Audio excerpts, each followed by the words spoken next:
요즘 가을 하늘이 속된 표현으로 미쳤다 이런 정도로 너무 아름답고 화창한 가을 하늘을 우리가 맞이하고 있습니다. 지난 한 주간 이런 가을 하늘 아래에서 또 주님 안에서 최선을 다해 살아오신 여러분들에게 하나님의 큰 은혜와 축복이 가득하기를 간절히 기도합니다. 오늘 말씀의 제목을 한번 같이 읽어보겠습니다. 시작. 가둘 수 없는 진리. 우리가 계속해서 사도행전을 읽고 있는데요. 지난주에는 아나니아와 삽비라의 사건을 통해서 교회가 성결성을 온전히 갖출 때 세상은 그 교회를 함부로 대할 수 없다.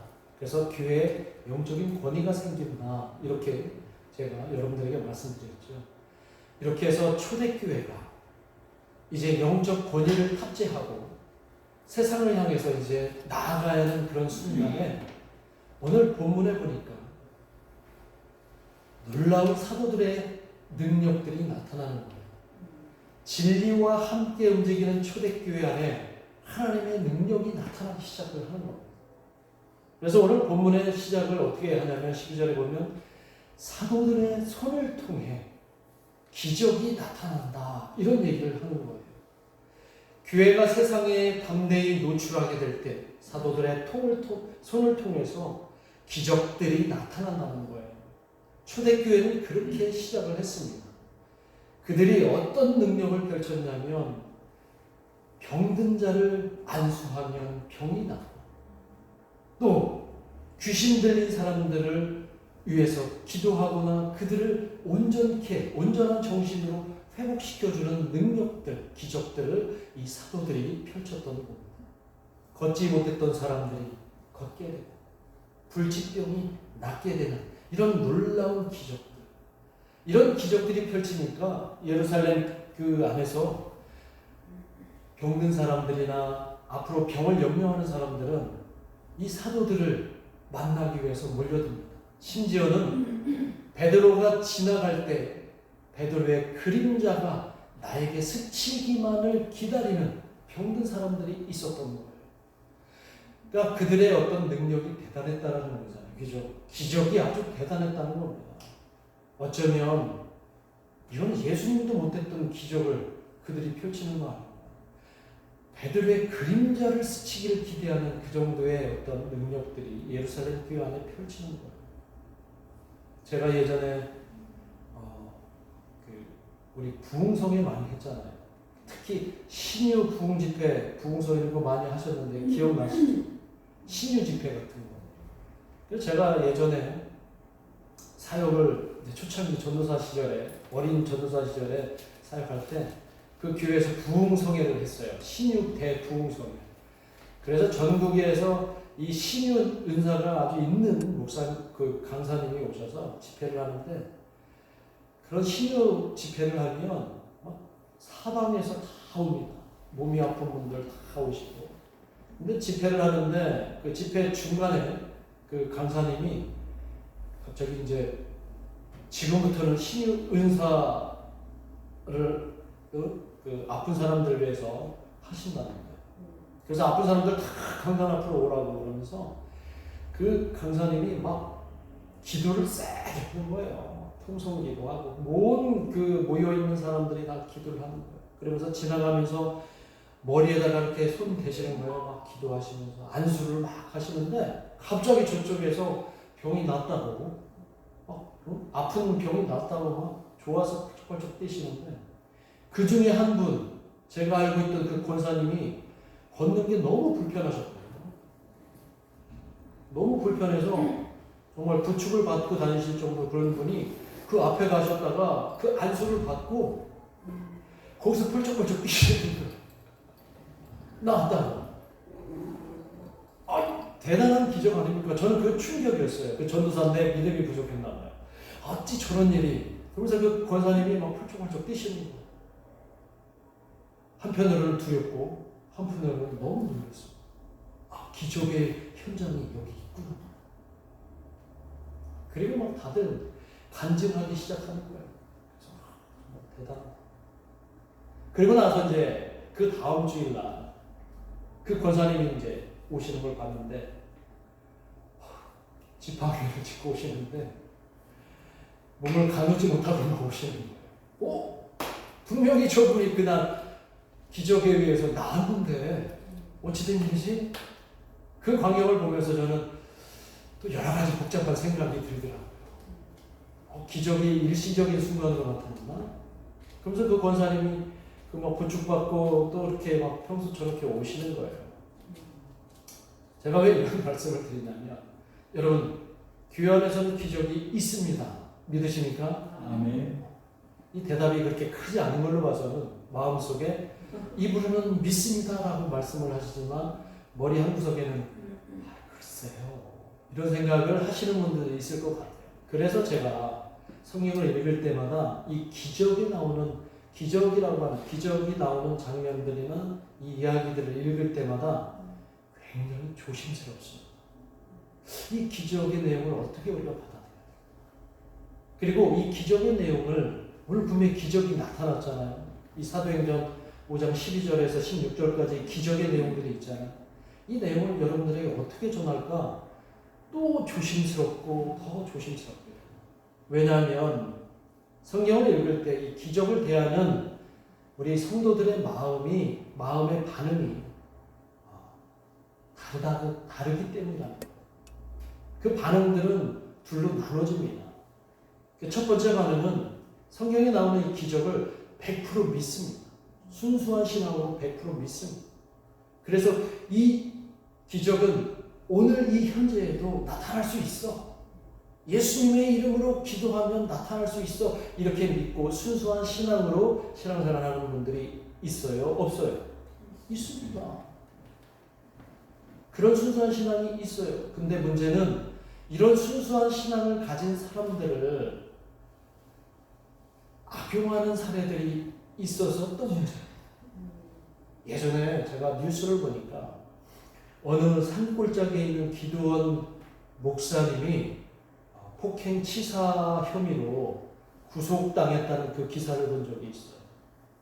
그 이유가 뭐냐면 아까 말했듯이 이 성경에 나오는 기적이 오늘날도 100% 이루어질 줄 믿고 있는 한 독실한 권사님이 계셨는데, 그 권사님에게 불치병이 있는 말기 암 환자의 딸이 있었는데, 이 딸을 그 기도원의 목사님이 아주 능력이 있다고 그 소리를 듣고서 거기를 데리고 갔어요. 그런데 이 딸은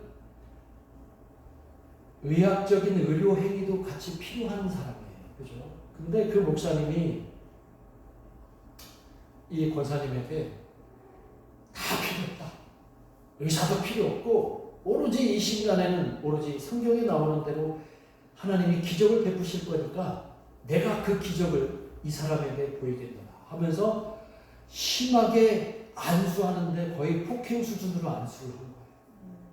전혀 의료적인 행위도 받지 못하게 하고 그냥 기도하고 안수하고 막 금식하게 하고 해서 결국 이 자매가 죽게 됐어요. 이 사실을 알게 된 당국이 그 목사님을 폭행치사 혐의로 구속을 했다는 기사를 봤어요.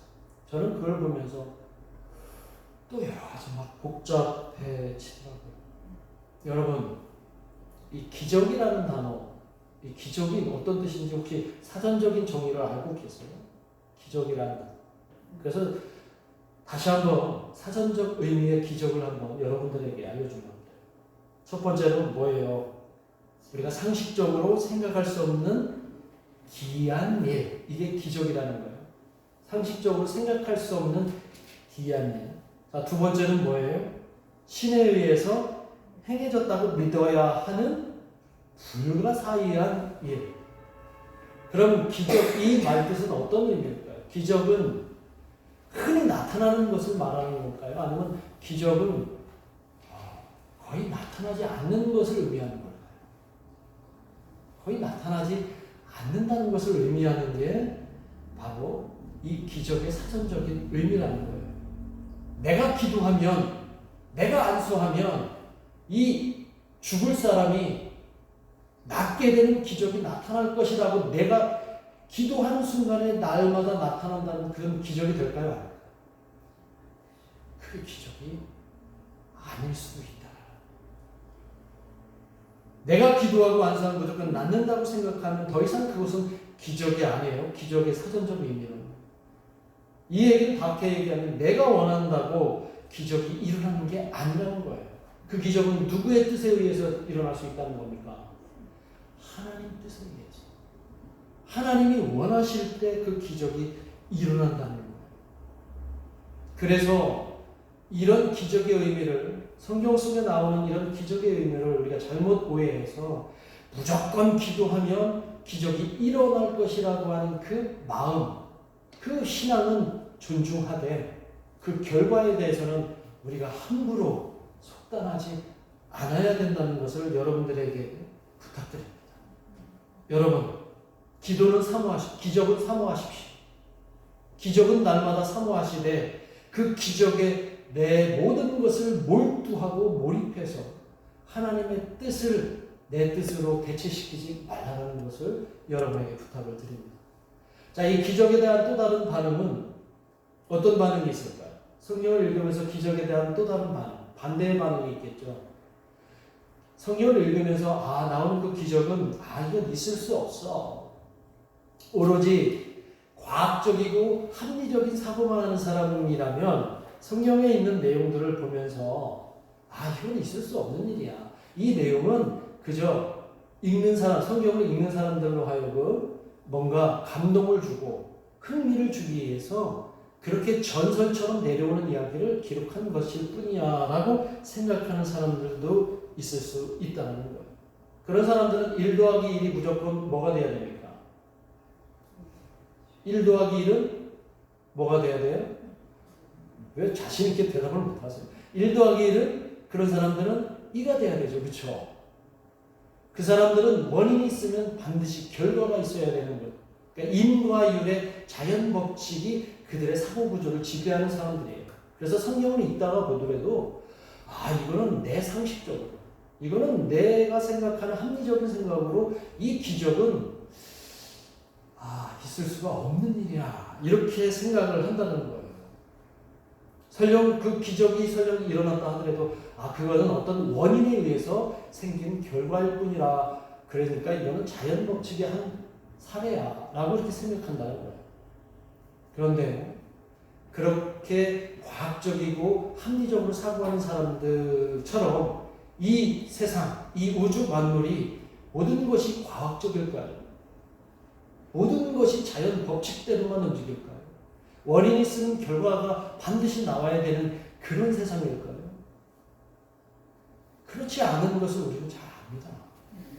아무리 과학이 우리가 살아가고 있는 이 세상을 증명하려고 해도 증명하지 못하는 것들이 너무나 많아요.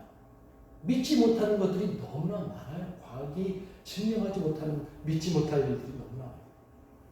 여러분들 혹시 그 과학이 이 물리적인 법칙을 그렇게 주장했다가 아주 오래전에 이 양자역학이라고 하는 게 발견된 걸 아세요? 양자역학.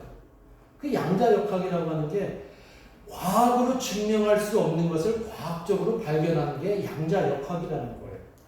그러니까 웃기잖아요. 과학은 1 더하기 1이면 2라고 하는 것이 과학인데 알고 봤더니 1 더하기 1은 1일 수도 있고 1 더하기 1은 3일 수도 있다라고 하는 또 다른 법칙들이 나오게 된다.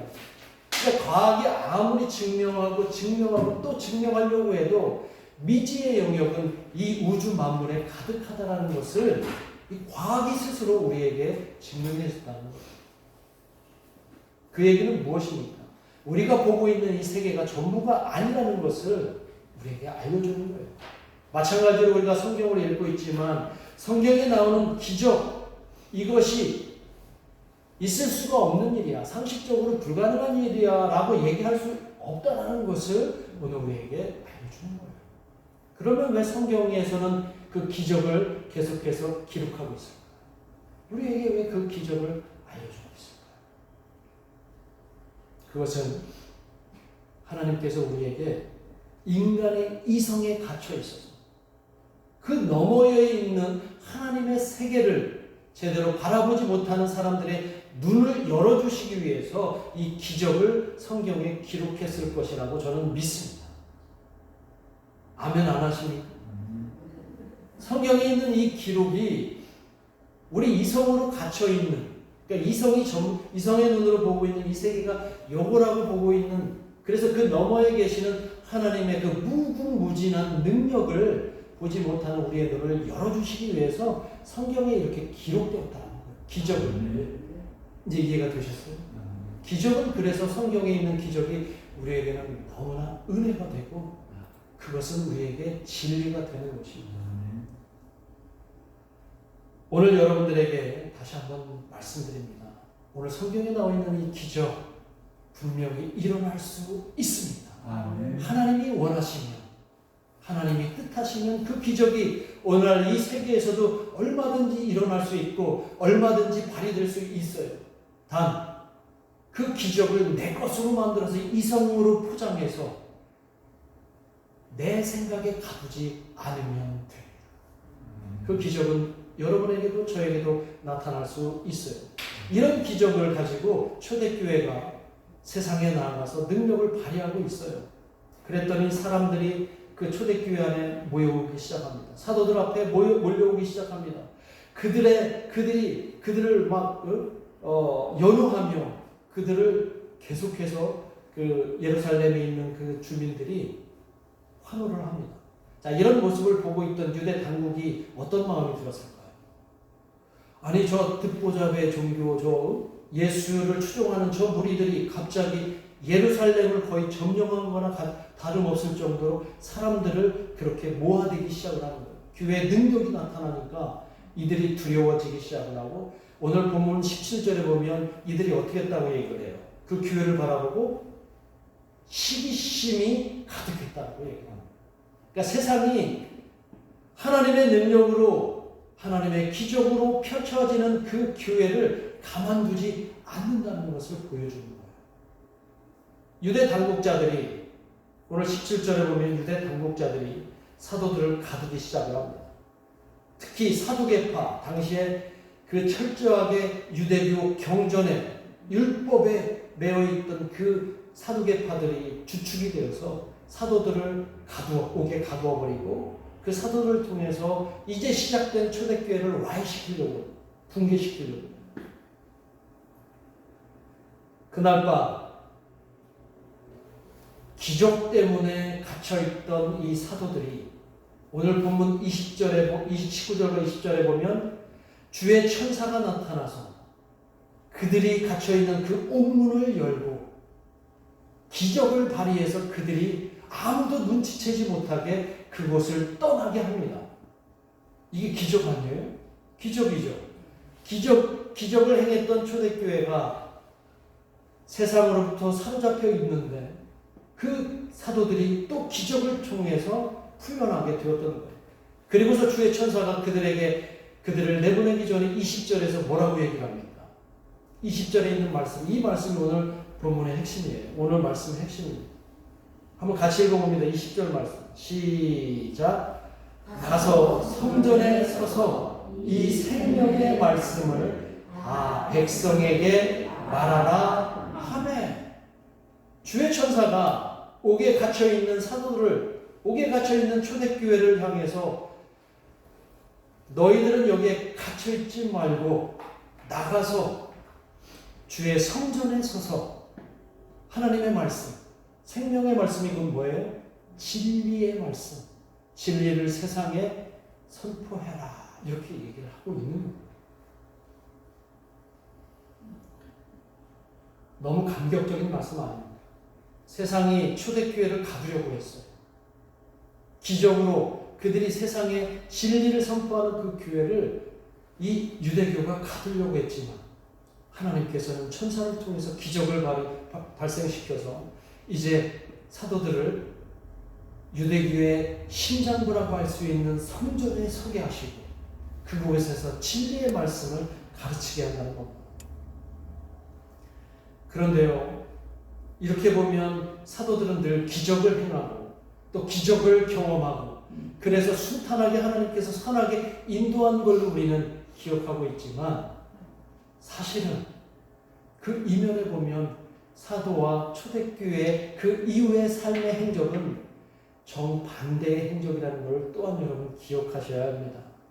그들은 기적을 경험해서 옥문이 열리는 그런 경험을 했던 것보다 어쩌면 옥문이 갇히는 경험을 훨씬 더 많이 했어요. 그 이후에 그들에게 엄청난 박해와 또 핍박이 가해지기 시작을 하는데 아마 그들이 초대교회를 시작하고 AD 313년 로마에서 기독교를 인정하기 전까지 거의 약 한 2세기, 3세기 동안 초대교회는 핍박과 박해의 순간을 매 순간순간 살았습니다. 그들은 비참하게 죽어갔고 그들은 처절하게 옥에 갇혔던 그들이었습니다. 심지어 그들은 옥에 갇혀서 죽고 순교했던 그런 경험을 합니다. 여러분 12사도 나중에 12사도들이 어떻게 된지 아세요? 한 사람도 제대로 그 생명을 다한 사람이 없어요. 다 순교했습니다. 비참하게 참수당하고 그리고 이후에 모든 그리스도인들, 초대교인들은 로마에 붙잡히든 유대교에 붙잡히든 노예가 되거나 참수형을 당하거나 원형 경기장에서 사자들의 밥이 되거나 그렇게 핍박을 당했던 그런 초대 그리스도교회의 역사가 있었습니다.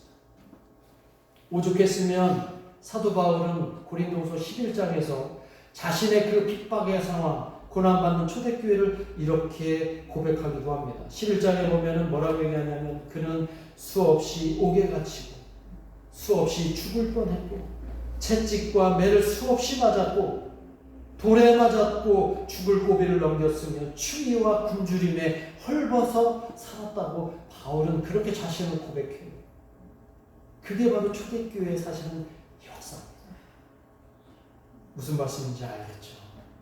바울이 그렇게 고린도후서를 쓰면서 내가 이렇게 고통을 당하고 내가 이렇게 힘들었지만 내가 복음을 포기하지 않고 내가 이 진리를 세상에 빼앗기지 않고 내가 이렇게 품고 있는 이유는 교회를 지키기 위함이다.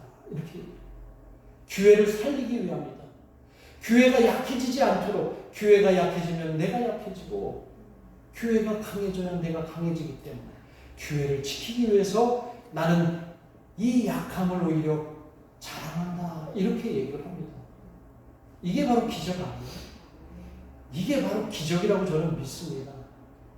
병든 자가 낫는 기적이 아니라 이렇게 자신의 현실, 비참한 현실 속에서도 복음의 진리를 끝까지 움켜쥐고 세상에 빼앗기지 않는 것이 바로 진정한 기적이라고 저는 믿습니다. 여러분, 사도행전이 언제 기록됐는지 성서학자들은 그 사도행전이 기록된 연도를 AD 한 100여 년쯤, 약 100여 년쯤이라고 얘기를 해요. 그러니까 예수님이 돌아가시고 나서 약 한 7, 80년 후에 이 사도행전이 기록되었던 거예요. 그렇다면은 이 사도행전을 읽고 있는 그 초기 교회, 그리스도 공동체는 어떤 상황을 맞이하고 있었을까요? 아까 제가 말씀드렸죠. 기독교가 로마에 의해서 인정받기 전까지 이 교회는 비참한 핍박과 박해의 연속이었다. 그럼 이 사도행전을 읽고 있는 그 교인들은 자신들의 그 너무나 비참하고 척박한 현실에서 이 사도행전을 보면서 그들은 소망을 품게 됩니다. 베드로와 사도들이 유대교에 갇히지 않고 주의 천사들이 그들에게 기적을 베푸시고 그들의 놀라운 능력으로 그들이 풀려났던 것처럼 오늘날 우리가 복음 때문에 이렇게 비참한 현실 속에서 핍박과 박해받고 우리가 갇혀있지만 우리 또한 하나님께서 우리를 풀어주실 거라는 그런 믿음이 그들에게 있었던 것입니다. 오늘 본문에 나오는 것처럼 그들도 철통부안과 삼엄한 경비로 그들이 사도를 가뒀지만 주의 천사가 그들을 옥에서 풀어준 것처럼 그리고 심지어 유대 최고의 권력이라고 할 수 있는 그 사내들인에서 그들이 핍박받지 않고 오히려 성전에서 복음을 외쳤던 것처럼 교회는 어떠한 상황에도 갇히지 않는 그런 기적을 경험할 수 있음을 그들이 깨달았던 것입니다. 이렇게 자유케 하시는 하나님의 기적이 오늘 우리에게도 있기를 간절히 바라면서 그들은 매일매일 같이 눈물로 기도했을 거예요. 왜? 예수님께서 요한복음 8장 32절에서 진리를 지키는 사람, 진리를 아는 사람에게 자유를 허락하신다고 말씀하셨죠.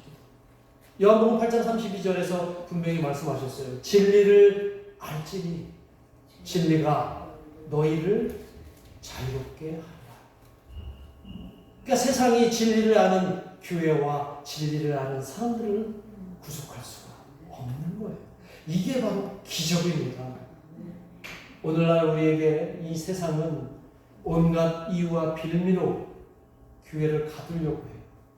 때로는 폭력으로, 때로는 재물과 돈으로 교회를 가두려고 합니다.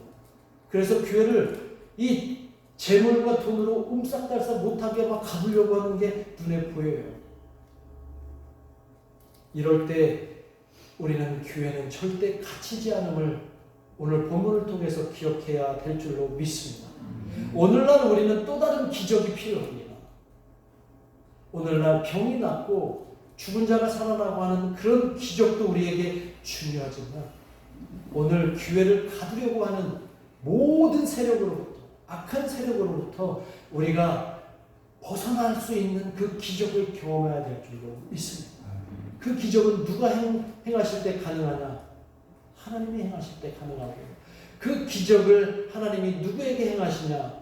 복음을 끝까지 지키는 사람들에게 행하시는 것을 기억하시기를 원합니다.